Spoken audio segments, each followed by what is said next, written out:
with your dangling mic. Thanks, boss. Yep. Hello. Can you hear us, Billy? Hello. Hola, ¿cómo está? Test. Check 1 2. We good? Yeah, everybody's good. Everyone? Good to go? Yeah, sweet. Even your mic looks good. No way. Let's get after it.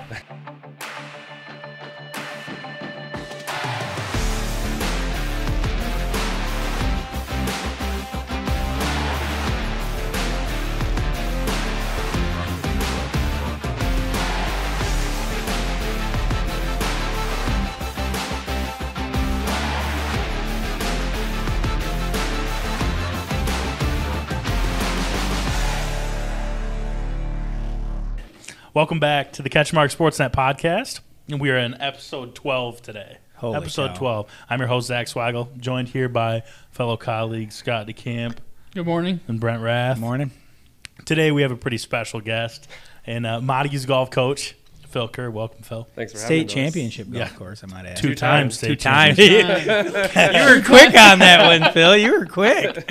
Nice. Two-timer at Montague. One of the most honestly widely respected people I know. A lot of people in the community. I think we can all say that. And just never met somebody that didn't like Phil Kerr. And I think that says a lot about who you are. So you should be proud of yourself for that. I didn't Thank like you so Phil much Kerr for one coming year on. when he beat us in the member gas. Yeah, well, Because that is one of his accolades. What year was that, Phil? Well, we've been in for 2 years. We won it this past year. That was your last buddy year. Chris took us out 2 years ago. we got to quit plugging that guy. This I'm was not at White sticking Lake, No more right? talking about At White Chris. Lake? At White Lake. Now, you call a lot of people, if they're good, you call them a stick. Is he a He's- stick? Phil's a stick, yeah. All right. I mean, he's a Sounds champ. all right. You gotta give it Well, up. I know how to bring in sticks. That's the key for a member guest. He recruits. He's a good Yeah. recruiter. I'll call him Shashab. What would you That's call? right, What yeah. would you call someone who's an anti-stick? Well, there's Like me. there's a difference. I mean, if you're Stick. if you're at the triple digit range, I might call you a hack. If you're somewhere in the middle, Listen. like hack's that's a rough term. Like but I don't That's know. a pretty like, general term too. Seems like. yeah. I mean, I rock about a Ben Franklin most Do of the time. ya? I'm going to be honest with you. That's Oh not- yeah. there's different. And I don't think it's like horrible. But No, you can get no, in no. the 90s, right? Yeah, Yeah. I can get it in the 80s. I'm just not, Yeah. That's There- not a hack. And a lot of times I'll have a couple good shots and I'll putt 6 times. Yeah. I mean, Right? well, that's what I was gonna say. There's different levels of, I'd say, like not all 90s, not all 100s are created equal. Because Yes. I mean, you can have somebody has 2 holes where they take 8s, and then the rest of the round they play really well. Yep. Like and the score doesn't, that's typically how I do it. I'll have 6 pars, 2 doubles, and a bogey or something like, And just a silly. snowman. And I'll end up in the low 40s, and everybody's like, "Oh, how'd you have 6?" Because I'm not a very good golfer and I can't be consistent. But No, that's It's the hard thing. to It's be all about consistent. consistency. It Because is. I can, It is. like it. Did I tell you that I went to? Yeah, where I went? we I had went to to hear Cabo? about just Cabo. not- We saw the videos. What I never Did you? That all arm swing. Oh You gotta my get the lower God! body Nobody going. turn it off. I love this guy. Are we kind What of we didn't see was a scorecard and what the score by, was. Did you by keep score? design? I did keep You score. did keep score? I kept score, and there was a lot of scores It's going locked. up on You that put it in card. the safe. High scores. So, quick question: is it ever appropriate to go play golf and not keep score? I have my own opinion about this, so I'm gonna keep it to myself. What do you think, Phil? If I'm playing by myself, and I consider that practice more, then no, Yeah. I don't keep score. But I don't necessarily play like one ball through the whole round. But if I'm going out with people and playing, then yeah, you got to keep score. I keep score all the time. Do you? I can't help it. Like even if I'm playing in like a best ball, I'm keeping track of what I shot. Yeah, I can see like, that. trying to, Yeah. because sometimes there's. I've been at a few like a bachelor party or like where it's a little tough. Yeah. Like everyone starts out keeping score. Because you can't keep score. You know what I mean? But Golf's not the main focus. right. Try not to tip the card over is the main focus. Yeah, exactly. No, that makes sense. But yeah, I mean that's a good one. If you're by yourself, I feel like a lot of times people will hit multiple balls. I mean, you're practicing stuff. Yeah. You're working on Yeah, stuff. sure. No, I that get totally makes sense. I get it. I want to know a little bit more about Phil. Me too. I'm going to be honest with you. Where are you from? Where did you graduate from? So I actually grew up in New York. Okay. Long Island. Yeah. No kidding. I did My not dad know. just retired. He did over 30 years. He worked in Manhattan, commuting every single day. No Oh, kidding. wow. Long Island Railroad, in and out. He's so No happy to be way. out of there. Yeah. That's kinda awesome. They just moved out here, and obviously a totally different pace of life. Yeah. Um, little. Yeah. So yeah, grew up in New York. Played some awesome golf courses out there. The Bethpage courses was kind of like our spot where I grew up. So unfortunately, one of the reasons I really got into coaching golf was we didn't have a golf team in high school because in New York there's just so many people. Yeah. The schools are massive and there's just not enough courses to support it. So there are schools that have it, but it's kind of like, I don't know what the rich schools, you know what I mean? Yeah, for sure. They have the golf teams, and so we didn't. And so getting to give these kids that opportunity has been great. But I caddied at a country club in New York called Rockville Lakes. That's really kind of where I got my start in golf. Had some buddies, and I played a little bit with them. But then once I started caddying, I got into it. I like to throw myself into stuff. If I'm going to do something, I go all out. So once I started caddying, I was like, well, I want to be the best caddy here. And so, I'd go out there with my rangefinder, and there's other kids out there who had no clue what they were doing. So, moved my way kind of up the ranks, and then just fell in love with the sport, and graduated from Baldwin High School in Long Island. Did 2 years at a little small school called Malloy College. I did more golf than school. And it wasn't really working out, and so then I transferred down to Southeastern University in Florida. That's where I met my wife. Did 3 more years there to finish out, and then actually spent some time in Florida teaching, 4 years there. Wow.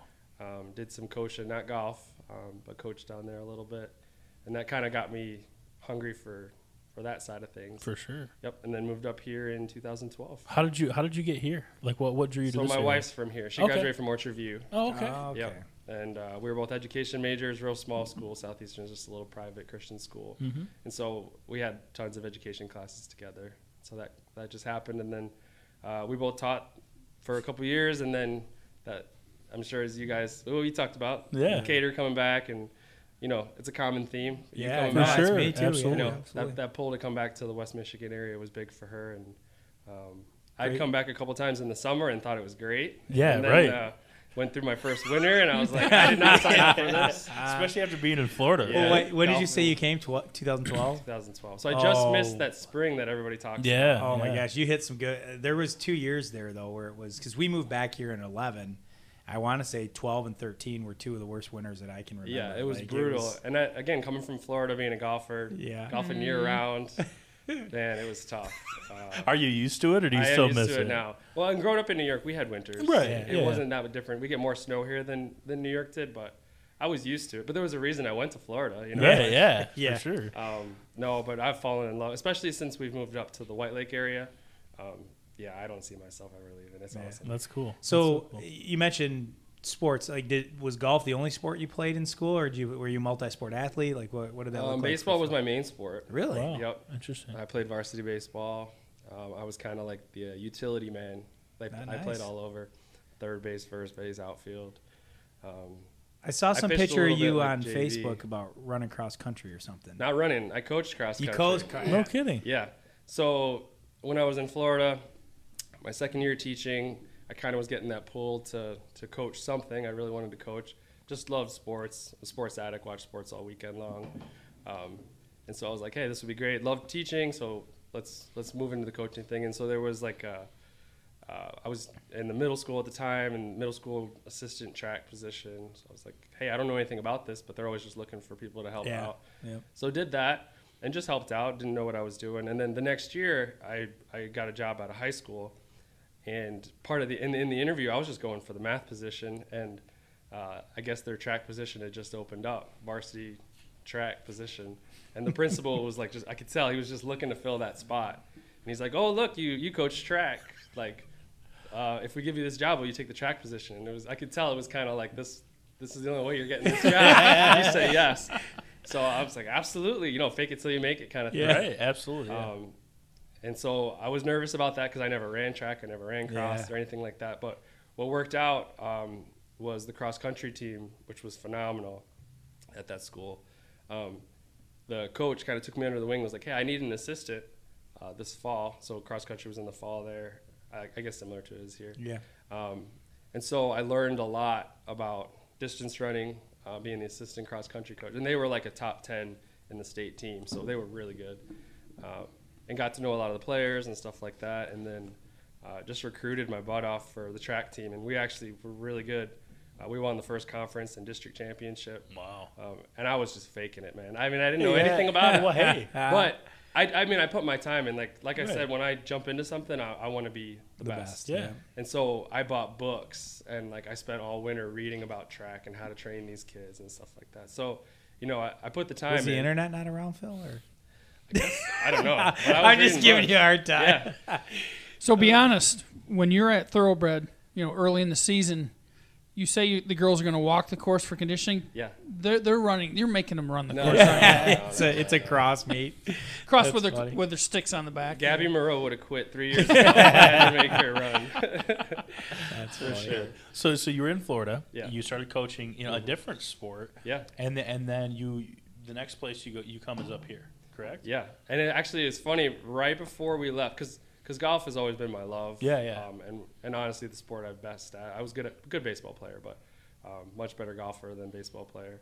And the girls' golf position at the school where I was coaching track, it opened up the year we were leaving. I didn't know we were leaving yet. Right. And I applied, and they gave me the position. And so that fall, I was supposed to start coaching girls' golf. And I was pumped about it.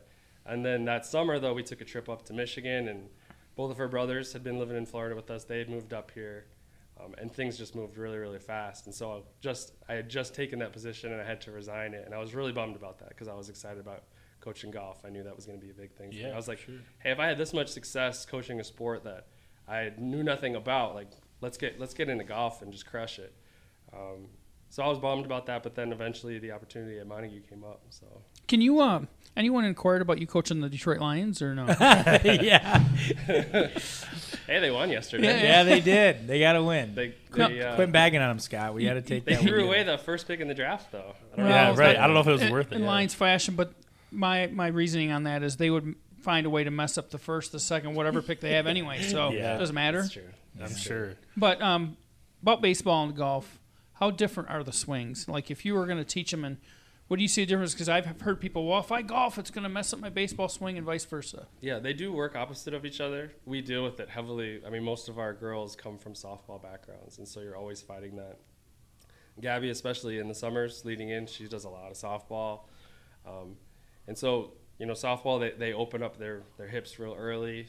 It's more about their lower body swings, and they keep their weight back on their back foot, which creates a big slice in golf. Yep. But if you really So that's get why I deep suck. into it- Okay, that helps explain it. Whatever you want to tell Myriad yourself, Scott. issues, I'm a myriad great issues. baseball player. Whatever, That's why I Scott. suck at I golf. don't know if I was a great hitter though. No. But yeah, Well, I don't want to get into the weeds of it, but like you can learn the difference between the two for sure.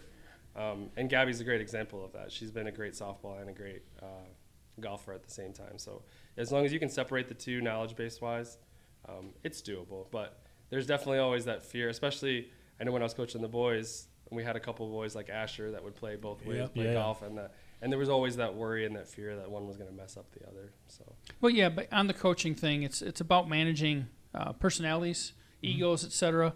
And I got to say, Phil, not only was he a 2-time Coach of the Year, he was the All Divisions Coach of the Year this year too. Very so congrats impressive. on that. yeah, thank you. Yeah, absolutely. That's amazing. So you talk about, you know, some of the success, which I mean, I didn't know. I don't know if these guys knew, but that you had in Florida, right, coaching a different sport. Yeah. What was your vision, you know, coming up here? What did you have in mind? Did you expect to compete at a state level? No, never. When I first started teaching up here, I was just hoping to get into coaching slowly, and then when the golf position for the boys came in, I jumped right on that. And we had some success. It took a couple of years. It was the conference we were talking about was a lot different back tough. then. We had teams where we had 4 guys that could shoot in the 80s, and we were dead last in the conference. Like the competition was just a lot different, but we got better. And COVID year, really we had Drew Collins. Yeah. We had coming off of Bryce Stark's year. Who else we had? We had Asher and Vance. Yeah. We had a team. I swear we were going to win conference. Yeah, no, that year. it was a So good team. We had made a lot of progress there. And then with the girls, it was never about state championships. As Scott knows, when we started, it was just about creating an opportunity. We had girls playing on the boys' team, a couple, and some that were pretty good. They qualified for regionals, playing against boys from the boys' tees. So it was like, hey, let's open this up to the girls.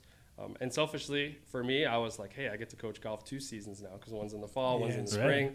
This is awesome. I just enjoyed it. And my dream for all of this has always been like 10, 15, 20 years from now, going out to Old Channel and seeing all these kids out there playing now as adults. And because that was one thing when I first started, there was only 5 kids on the boys team and there was no girls team, and trying to recruit kids to play golf was impossible.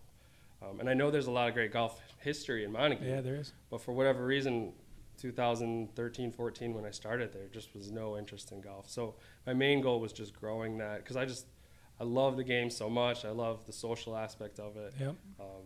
the life lessons, all that stuff. So I just wanted to grow it and get these kids interested and just expose them to something that I love. And so the boys team grew. We were like 30 deep at one point, and they still are pretty. Still good numbers. a lot of kids. Yeah, so numbers are really good. And then same thing with the girls. They've exploded.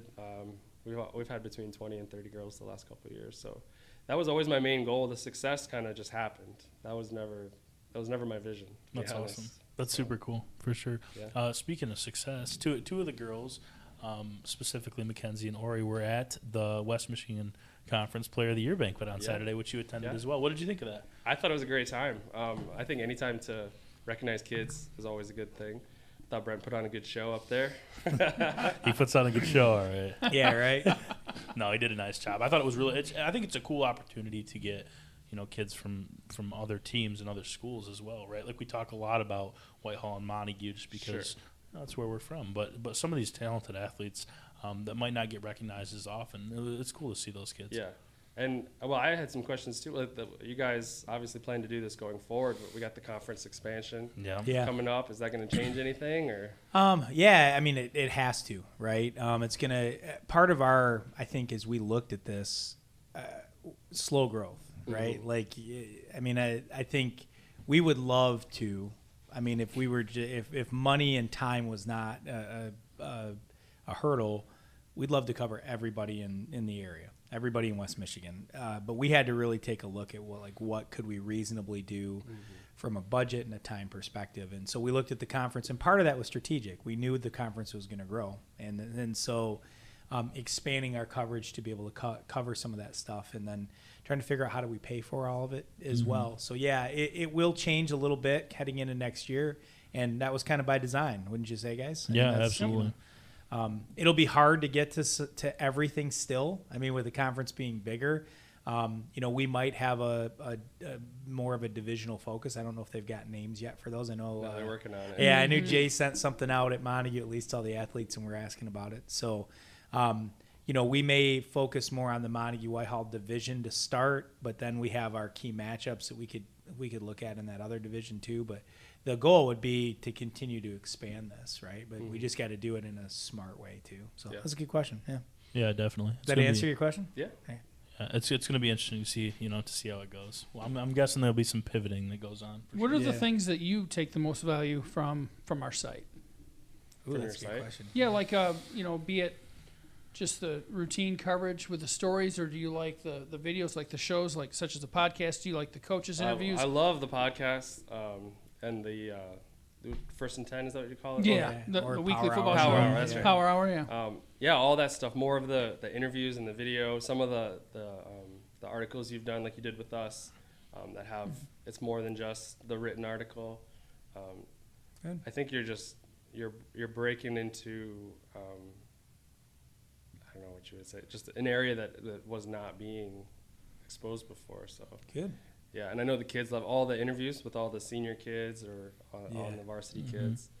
They love that stuff. So yeah, no, and we got some personalities too. Like it's it's fun too because at least the kids at Montague and Whitehall, I know a lot of them. I've coached a lot of them when they were younger, and so I know what people are going to get on camera for a lot of those. But I'll tell you, the media day was fun. Getting to meet, we did for basketball, getting to meet like all the other kids, like from North Muskegon in the banquet, getting to meet Corey and like some of the kids from other schools is really cool. So, and I know one thing, there's people watching it, not just locally, because when like Ori's been getting recruited, and she's had coaches actually say one of the things that swayed them on recruiting her or not was they were Googling her and they found those videos that you guys did and they're watching it. That's awesome. That's and good to hear. Just feel more about her personality and stuff like that. So like people are watching it and it's awesome. That's That's good. great. We appreciate that for sure, Yeah, and no. it's nice to see that it's mutually beneficial, right? Yeah. Like that they're getting something out Yeah, of and it, that's our too. goal. And that's Win-win. one of Brent's visions Yeah. too. Is to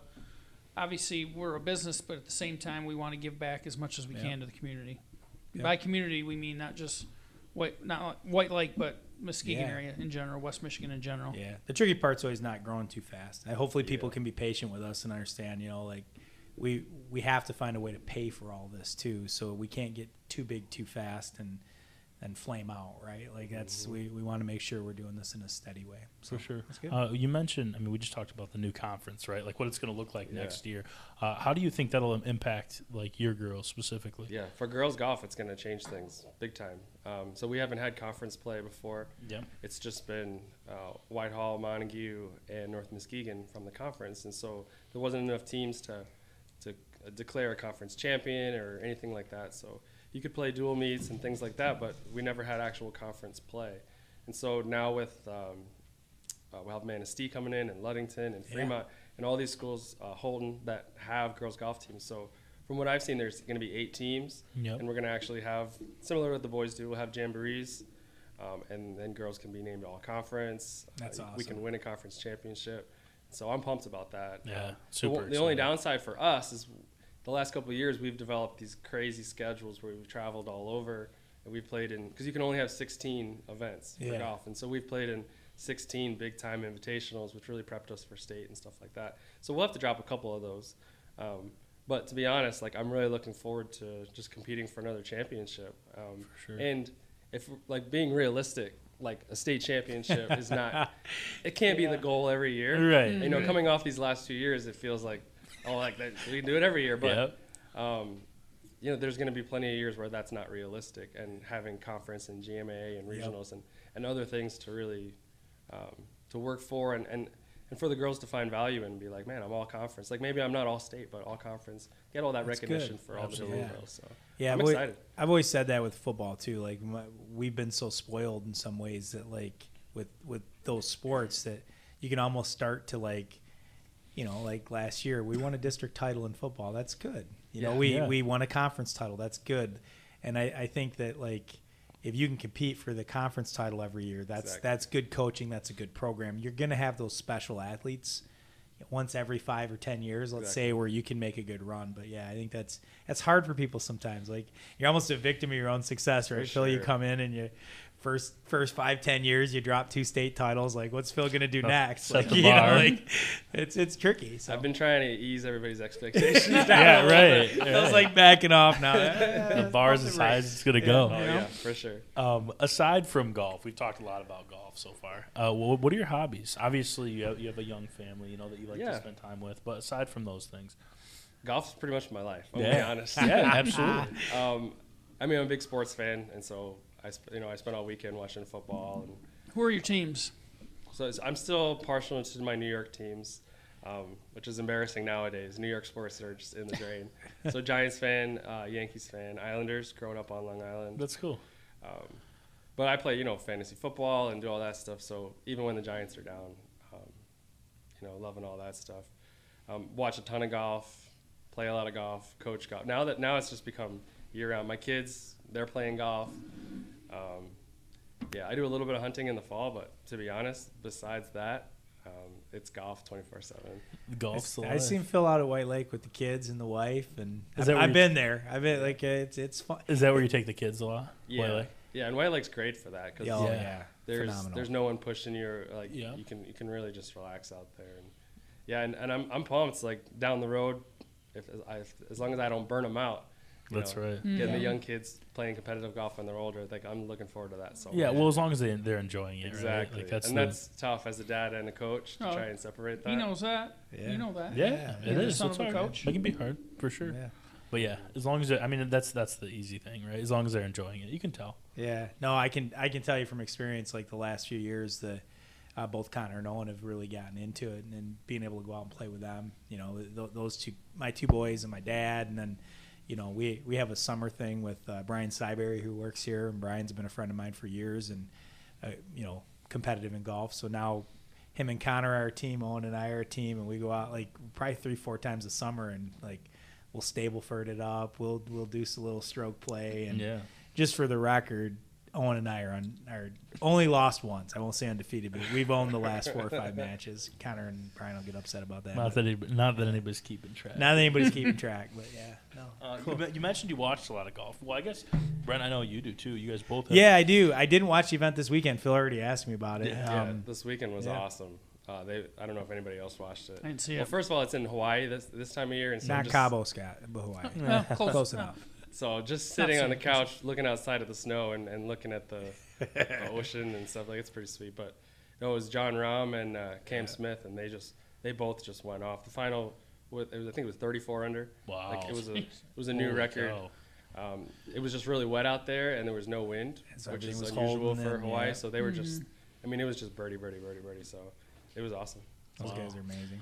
So when we had the Ryder Cup going on, you had Bryson and Brooks. Was that a made-for-TV? We're going to get along then? Do they like each other? Do they hate each other? And which team are you on? Are you team? I'm Team Brooks, Okay. 100%. Team Brooks or Team Bryson? Yes. That's what I really wanted to know. I am on a side, Team Brooks, Yeah. 100%. Why? Bryson just drives me nuts. I respect his game, but I did like this weekend, though. He's not wearing that goofy hat anymore. He was wearing a regular hat. See that? I think someone on his team told him, like, you need to switch some things up, become more likable or something. I don't know. What don't you like about him? Just the way he carries himself. I mean, I respect. He's one of, like they showed the stat the other day, he's one of 5 people that won the NCAA and the junior amateur in the same year. It's like Tiger, Jack, him. Like An elite class. Yeah, so, and that was before he got his big bulky, I'm going to hit it a million yards. Yeah. So he's been a phenomenal golfer, all-time great golfer before that. I don't know. He just, ever since he bulked up and he's all about power and stuff like that. He's got a unique swing. I mean, would you teach that? Like, no. I just can't. Single plane? How do you do that? Yeah, well, and he was doing that before he started this big power game where he hit all his clubs are the same length. Yeah. And I didn't know if that was going to take off. I know some club companies. I actually want a to set of. I have a set of Cobras that are single length. I don't mind them actually. Yeah. I don't do single plane swing, but like it took a little getting used to, just because it was less with the long irons because it's easier to hit a shorter club in my opinion. So like your 4-iron feels better in your hand but like you start getting into your wedge and you're used to something a little shorter and so it was a little weird. But they're great clubs. But yeah, no, that's an interesting. It's a unique thing. Like the theory is you swing every club the same because they're all the same length and they've just changed the head. So that makes sense. Like one swing for all your clubs, but it never really caught on. But I don't know. He's just a unique individual, super smart. But he likes people to know that. Yeah. So he just kind of rubs me the wrong way. And Brooks, I just like Brooks. I don't know. Team Brooks. I feel like all the way. everybody likes Brooks. He's cocky too, but And it's different in my opinion. yeah. Yeah, I Bryson always reminded me of the guy, like, I'm going to give Saib some shade here too, because like just the guy that you go out and you want to play golf with and you're just waiting non-stop because they're measuring every single thing. And I thought that was Sergio that did that. Sergio just re-gripped the club 1,000 times, but so like that's what bothers me about him. Like come on, man, just play golf, right? Like because if you've ever played golf, and I get it, those guys are so good, right? Like they are thinking to the foot yard kind of perspective, yeah, just watching them, I'm just like, I wouldn't want to play with that guy. They took the greens books away from them now this year, so he won't be on that as much. How do you feel about that? Do you feel like I feel like I would never go out on the golf course without my app open and knowing yardages and like should they give these guys those tools and allow them to be able to do that, or should they keep it? I mean, there's purists that say they should have less information about the course and just have to play it. I mean, what's your take on that? I mean, my opinion's different for them and for the casual player. All right. I think for the casual player, it actually can speed you up a little bit. It gives you more confidence. I've actually bought a couple of greens books, and I love it. It's just a quick look, just to confirm what you're seeing, and keeps anything to speed up the game, which I'm for.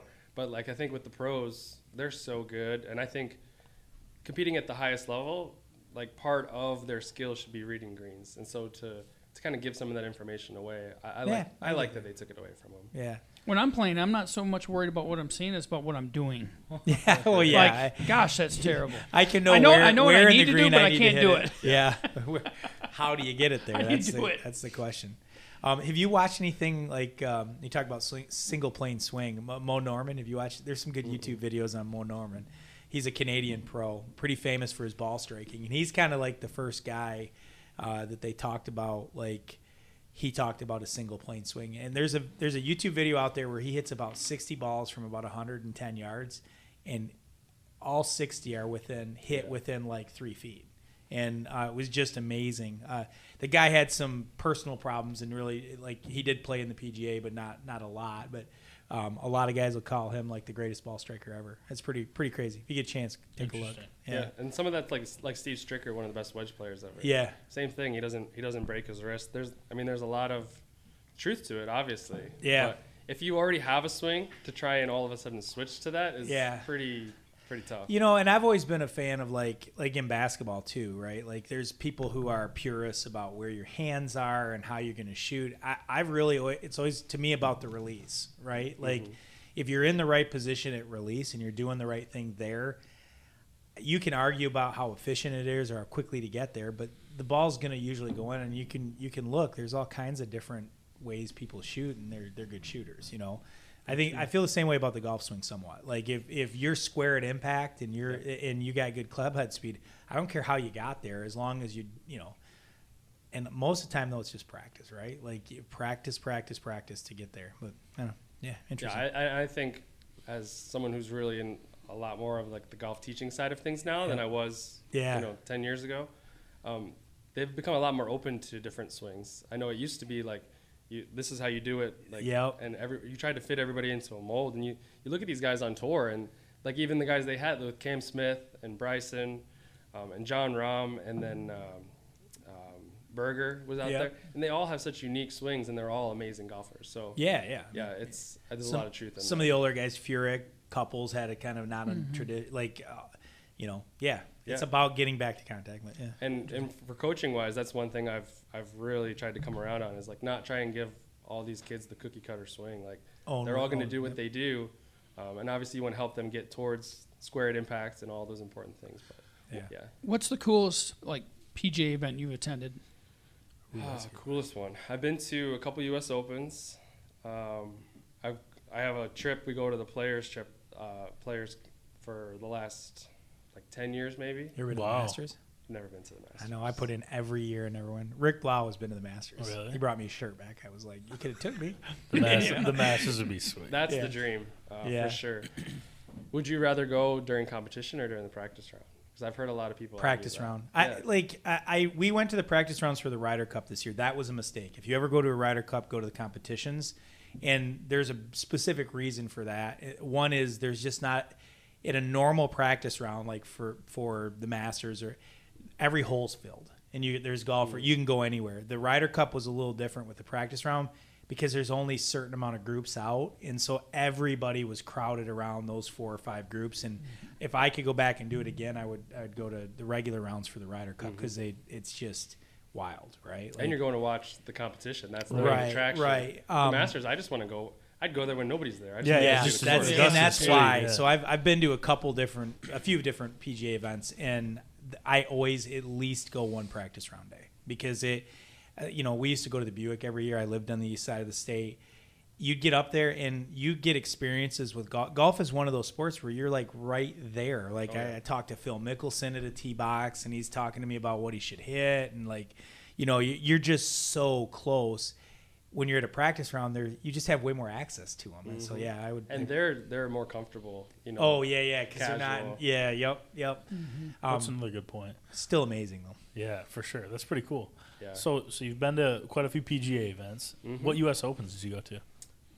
Growing up in New York, I went to when they were at Bethpage and Shinnecock. And then this past year, I was up at Torrey Pines. That's awesome, dog. So that was pretty sweet. Super cool. Yeah, you played that, right? Yeah, I got to play it a couple weeks before. So my sister moved out, and my brother-in-law, they live in San Diego. And that's a Muni course. Yeah, no, it is, yeah. And so, nuts. Like, for us to go out there, it costs like $250 to play, like any big course would cost you. But he gets to play it for $75 whenever he wants. No so I'm like, kidding. That's still a lot of money, but to That's play Torrey still Pines, crazy. Yeah. you know what I mean? So yeah, it was pretty cool to play. What'd you shoot? You not don't great. act like you don't Not know. great. You know darn well what you shot. I don't remember the exact score. It was in the mid 80s somewhere. Not great. Torrey Pines. What tees did you play from? I think we played the Whites. That's still. Yeah. That's chat. I was not, and I hate saying this because it comes off a little pretentious, but I was not super impressed with the course. Like, Really? it's just really long, and there's a couple holes by the water, but a lot of the course isn't on the water. Like they show you those shots and stuff. I like Arcadia better than Arcadia. I mean, it's hard to beat Arcadia. I know. Like Arcadia holds its own. Like people don't realize that. How similar is that in Whistling Straits? Very similar. Same feel because they're both on the lakeshore. I would say Whistling Straits. I haven't played Whistling Straits. It is a harder golf course. Like there are some holes at Whistling Straits where some of the par 3s and 4s along the water, like it is. I would be intimidated. I'm like, okay, I'm going to lose a golf ball here. Arcadia, there's some tough holes, but it's playable. I would say Super playable. Arcadia is beautiful. Though. I actually, the second time I ever played there, Greg Babinick, who's from Shelby, was the pro there for 10 years. Greg played with my dad and I, and first hole-in-one I ever watched. He made a hole-in-one on 9 at Arcadia. Well, that's crazy. He's like, hits it, and he's like, go left. Get close. Go in. The ball hits, checks left, rolls in. And then he didn't play the back 9 with us. He's like, I was like, take off. Yeah. Drop the mic. Drop the mic. Boys. Hey, Greg, by the way, has the course record at Oceana tied with Keaton Inglis. So Greg, with a double bogey. Greg is a phenomenal player. How Have you many been hole able- ones do you have? I have 0. Thank you, Phil. For No, I don't have any either. Really? I have one, which is insane. Hick Nasty. You Don't got quote one me. too? 7 on white. Hick Man, Nasty. Connor at 6:15. It's just Hole luck. one. But I I'll was tell you like- this. It's luck. Like there's luck involved. Oh, of course. Oh, Right? no, Like, there no, is, that's but the way it goes. The You pros still all have to- have like 10 of them. 'Cause Yeah. they hit it so close all the time. But to be fair, they probably play more than. Yeah, they do Everybody play a else lot too. of holes. Well, I asked Greg that day. Like I said, I asked him a lot of questions because I'm a curious guy. You guys know that. And I playing with him, he didn't make a par in the front 9, shot even par because he just like bogey. And I said, hey, what's the difference? Like I know he can go low, right? Like what's the difference between you and like a tour pro? And he said, it's not the individual round. He goes, you get me on the right day. He goes, I can compete with those guys. Yeah. He said, but to do it 4 days in a row, he goes, I can also go and your dad might beat me, right? He goes, I can shoot 81, right? Yep. But I said the same thing to him after he got his hole-in-one. I'm like, you're going in the clubhouse, you're even par, like, and he goes, I said, when was the last time you had a hole-in-one, Greg? He was like, well, my 6th one was like a couple years ago. And I'm like, go, like, whatever, man. Was that Augusta National where John Rahm hit that crazy shot where it He kind of skipped it over the water. skipped Yeah. over the water Yeah, and on bent it 16. around the? Oh my gosh! I mean, how do you? That's true. Have you guys That's- have any of you guys been down to Augusta and like been by the course at No. all? So I went to AIT for the service in Augusta. So we were Fort Gordon is right in Augusta, and so my dad had come down when we graduated, and it is right in town. Like Washington Road runs right along Augusta National, and there's hotels, and it's like in town. And you'd never know it from the You'd TV never coverage. know it. You can My dad was so mad. He came down. He's like, "Let's go look at Augusta National." And I'm like, "Dad, you're going to be disappointed." He's like, "Why?" And I'm like, "Because you literally can't see the golf course. There's a giant fence. You could barely squeeze through a little crack You and just like see- see Magnolia Lane. That was it. Like the whole golf course is covered up, and you would never know it's there. It's crazy. So That's crazy. That's nuts. I can't believe more people don't try to sneak on and like play. I'm sure they Yeah. got cameras. I'm and sure they stuff. got The security. security's got to be nuts. Yeah. So Have you it is. played Bethpage Black or not? Or Yes. how's Yeah. that? It's awesome. One of my favorite courses. So I kind of grew up playing it, kind of like my brother-in-law can get on Torrey. It's a state course. It's part of the state park. So as long as you're a New York State resident, it's super reasonable. So once I got pretty good at golf, 18, 19, I'd go out on Bethpage all the time, like Twilight, and pay like $30 and play. Wow, and that's play. That's awesome. amazing. And so there's no carts allowed on Bethpage Black. You have to walk. Right. And the 9s don't come back. So one goes out, and the farthest you get away from the clubhouse is like 9 or 10. And so for Twilight, nobody wants to play it because you have to walk. And you finish in the dark on 9 or 10 or 11, and you got a couple mile walk Yeah, you back walk in. back, yeah. And so as a teenage kid, though, like I don't care. Yeah. Like Right, I'm playing yeah. this world-class golf course for $30 by myself. Like, it felt unreal. And so it was really cool when I got to see them play, the pros play it. But yeah, that's up there probably it might be my number one. Like, if I had to play one more course before I die, I'd probably go back and play Bethpage. That's That's awesome. awesome. It's awesome. What I love about it too is it's penal, it's long, but I feel like it's fair. Yeah. You can spray the ball and you're not necessarily going to lose your ball, but you're going to have a hard time making par or bogey if you don't hit a good drive. Whereas that was a big adjustment for me going down to Florida. The Florida courses, it's like if you just miss the fairway by a little bit, you're in the water and you're taking drops, and it's just a totally different kind of golf. So. Phil, what's your handicap? Right now, I am a 7, which I'm not proud of. That guy's a stick. Look, I said my best I've ever been is an 8, and he's like, I'm not proud of. What's your lowest you've ever been?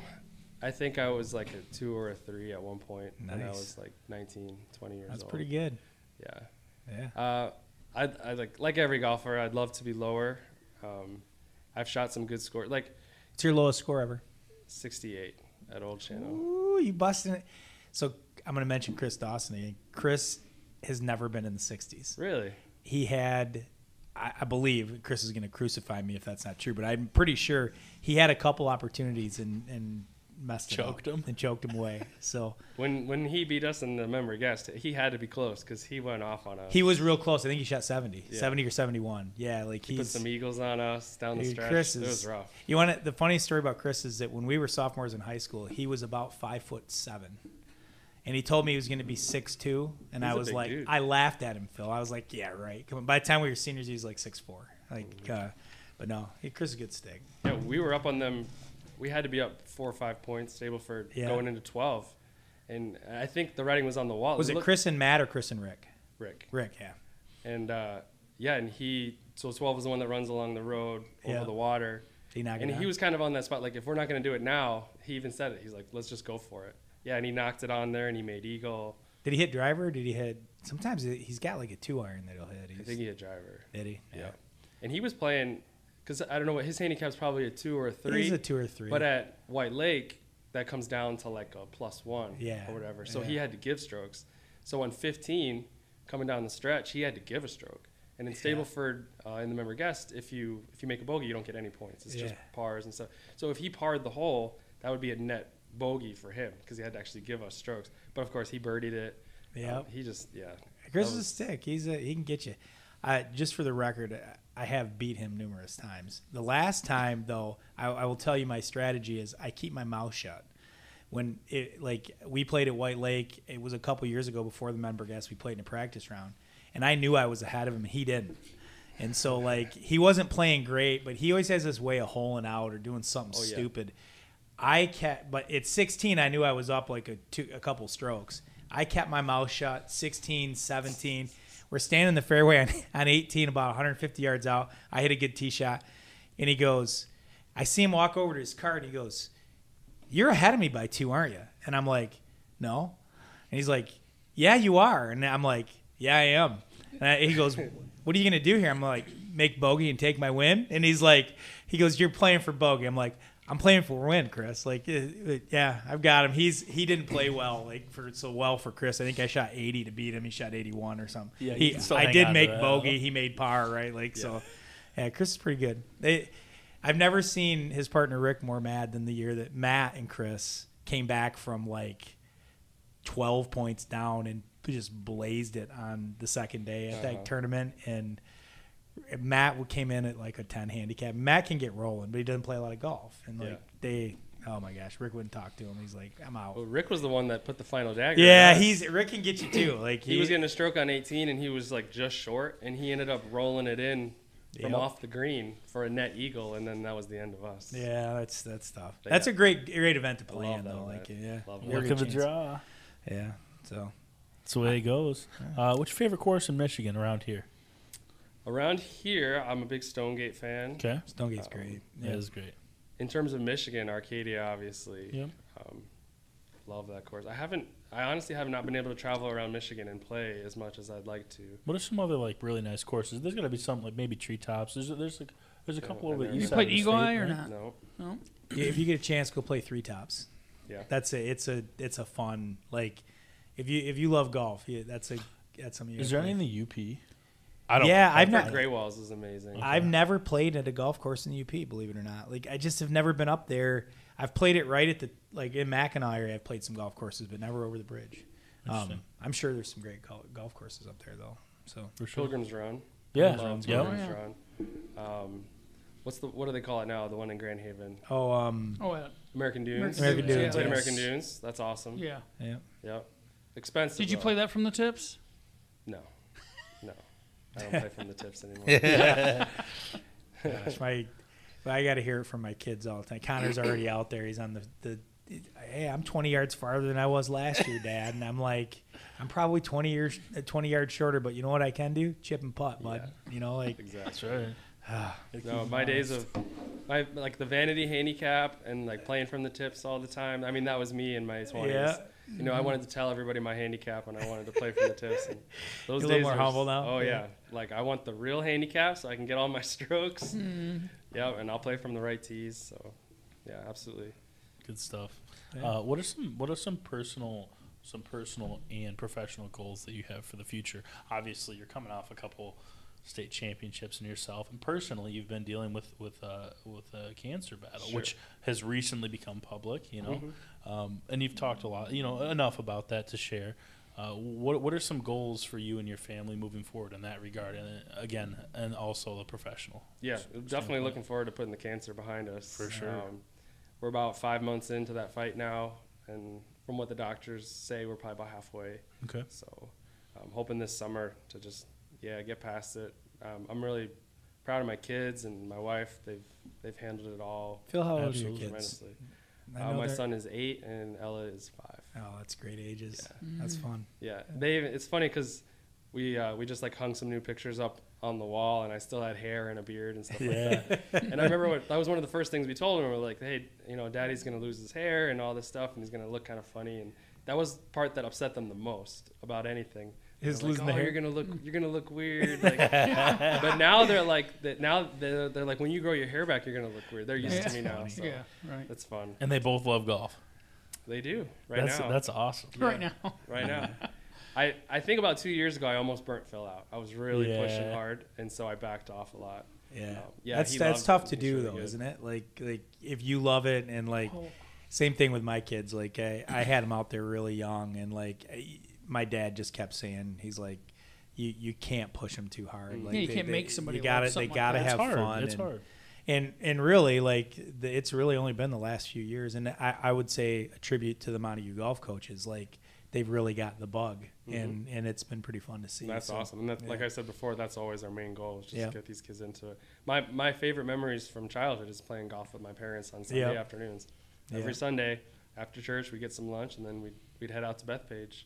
And Bethpage is awesome because there's like 5 courses there, not Right. just the black course. Yeah. So we'd just play whatever, and so I'm looking forward to that, like just being able to play golf with him and hopefully Ella forever. That would be Yeah. awesome. How old were you the first time you beat your dad?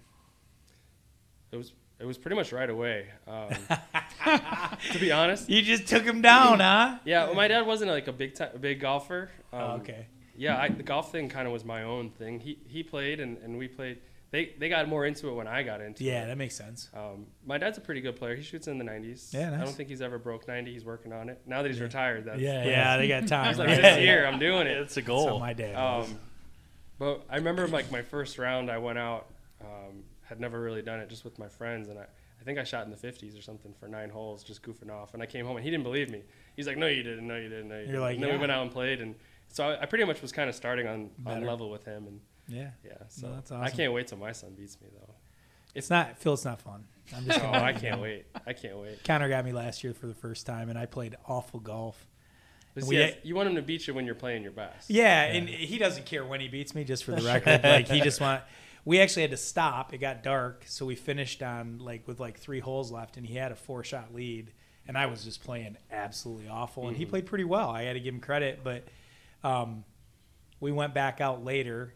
It was 2 weeks before we got back out. So we played another round at White Lake. We got to, I think it was 4. We had to play 4, or no, it was 5. 5, 6, 7, and 8 or something like that. And he choked all 4 strokes in the first 2 holes. I made par in both of them, and I'm like, you're going down, man. And he clutched it up. I got to give him credit. We got to 8. I made a bogey, and I was right in the fairway, hit a wedge, and sailed it just a little bit long, and he clutched it up. So that was good. But, Didn't want to lose to his old man. yeah, I didn't beat my dad till I was about 33. Thanks, Billy. Yeah, about 33, and he accused me of cheating. He said, "No, you didn't win." I was playing in a group behind him. We were kind of playing together, mixing the groups up, as we went. And he rolled the window up, wouldn't talk to me, and I'm like, "Well, my dad was a good golfer. Like he got better because he retired. I kept telling him I'm gonna catch him in old age, and he retired. He played like 5 times a week, and I'm like, can't compete with that. Yeah, you can't hang. Yeah. Anyways, Can't hang. And how about for your teams? For your team, I guess now. Yeah, I try not to put any concrete solid goals because every team's going to be different. Yeah, well, your goals they might be intangible, right? Like they might not be. And you kind of alluded to that earlier, I suppose. Yeah, I want to continue to win championships. I mean, winning is fun. Yep. And so whether that's GMAs, and I think we got some state titles coming up. But like I said, I'm trying to ease the expectations. It's not going to be every single year. It's a lot of pressure, yeah. But yeah, I'd love to rack up a bunch of titles. I keep track. I'm still 1 short of Cody and Pat. So they know that. I love the I competition. like it. That's awesome. Yeah, I like I'd it. love to catch them at some point. That'd be great. But really, it's about spending time with those kids and growing the game in Montague and all that. Yeah. Okay, I'm going to put some pressure on you. Brent's always talking about healthy conflict. Yeah. So here it comes. Okay. Which title was more special? That is tough. The first one is always sweet. The first one was so easy. Like it was like just the way the scores fell. The teams weren't that different. We shot 343, and then this last year we were shooting like 336. So it wasn't that drastically different. Although I would say this year's team was a lot better. It was just a different level of competition. But this year, with all the adversity, my cancer, and just all the pressure of coming back, I think this year was sweeter. The first year we had no idea, like it just happened. Yeah, like, we were just in shock. I remember, and we won by so much. I remember we were through 12, 13 holes at the state championship, and I'm looking at it, and I'm like, we're gonna win. Like, and we didn't necessarily think we were going to, right. And we won by 27 strokes. So That's crazy. it kind of caught us off guard. It just happened. And then this year we knew we had a shot, and so that was always the goal. And it was a tougher season, regardless of my health stuff. Just the pressure on us was. It came right down to it. I mean, it was a fifth player tiebreaker. I know it. And we played so good. All credit to the girls. Like, we couldn't have played any better at the state championship.